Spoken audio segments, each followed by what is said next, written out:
Hey, Marie Boatsman here.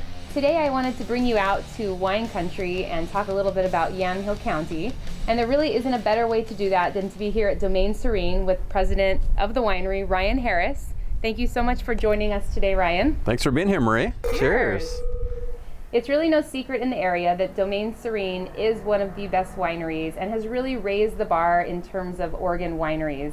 Ryan, tell us a little bit about what makes the winery so special and unique. Well, it's no mystery. We've been doing this for almost 30 years now, and our owners really only have one vision, which is to make some of the world's best Pinot Noir and Chardonnay.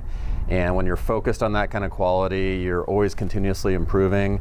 You're investing back in the business, in the vineyards, you're hiring the best people you can, and you set the bar high for yourselves, good things start to happen. And we're excited to have been recognized as having the best white wine in the world by Wine Spectator last year in their top 100.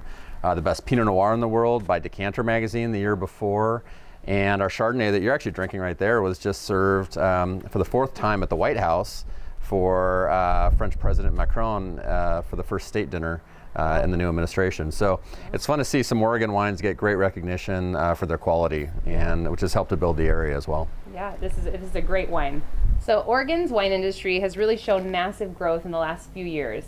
It's gone from about a $3 billion industry to over a $5.5 billion industry, and that's just in 3 short years.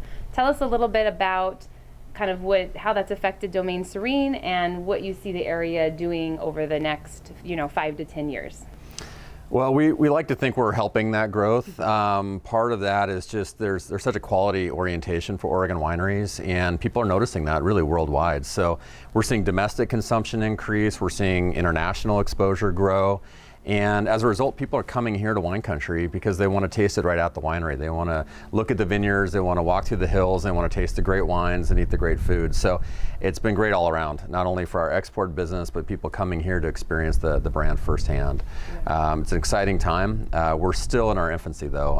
Honestly, the Oregon wine business is still relatively unknown, even though it's the fastest growing region in the world for wine at this point, but still very small compared to some of the bigger regions like Napa and Sonoma County, and even the Central Coast of California. So we've got a lot of room to grow still. Okay.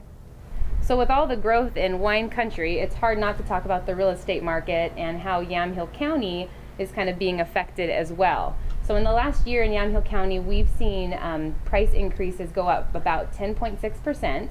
Average days on market is about 68 days, and the average price is about $361,000, which actually is about half of what we're seeing in Napa Valley and Sonoma. So that kind of goes back to your point of that areas, we're kind of in our infancy, I think, in this wine country area.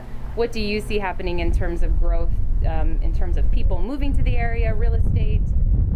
Holy wind. It is a little windy. Actually, Yamhill County is the epicenter of wine country in Oregon, and it's what's getting a lot of the visibility. Remarkably, it's still very affordable to live here. We're going through a transition where we're changing from an agriculturally based industry to more of a wine-based industry, and with that, it's a great opportunity to get into the market. Quite honestly, having grown up in Northern California, spending most of my career in Napa and Sonoma, I've seen the explosion of prices. And if I had the opportunity to jump in where the market is here, I'd be all over it, which is exciting because I am definitely investing in the area for the future growth. Yeah, and I think that's a good point, is just in terms of not only purchasing to live here, but purchasing as an investment, as a rental, as a a short-term rental for people that are coming up here and staying here on a weekly, 2-week basis just to visit wine country. I think there is a lot of growth in the real estate business right now here. Yeah, we've got very low occupancy. People are always looking for places to stay. To your point, if it's a vacation home, you can rent it out without issues. So besides a lot of impressive wineries in this area, we also have amazing farm-to-fork restaurants, neat little quaint old town areas, antique shops, breweries, and really there is just so much to offer in terms of things to do, things to see. We also have a few large private colleges in the area, one of which is Linfield College, which I happen to be an alumni of. So on behalf of Linfield, I kind of wanted to tie this in and say thank you to Ryan and also to the owners of Domaine Serene, as they just recently gifted a $6 million donation to Linfield College, which is one of the largest donations the college has seen in its history of being a college. So thank you so much. Why don't you tell us a little bit about that donation and what that was for and what you see that growing into? Thanks, Marie. It's been an honor and a pleasure to be able to work with Domain Serene and do what we can for the community. Our owners, Grace and Ken Evanstad, over their lifetimes have donated over $20 million to charities, and they've always believed in children's charities and schools, giving people the ability really to become successful in life.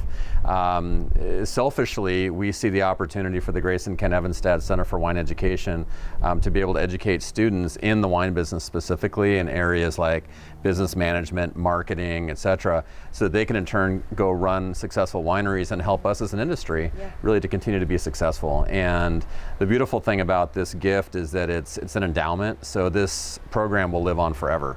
Wow. Far beyond our time here, and many generations from now, students will be able to come and to the Grace and Ken Evanstad Center for Wine Education, learn about wine, how to run a business, and hopefully give back to the community, which will just strengthen everything we're doing. Yeah. So lots of exciting things happening out here in Yamhill County these days.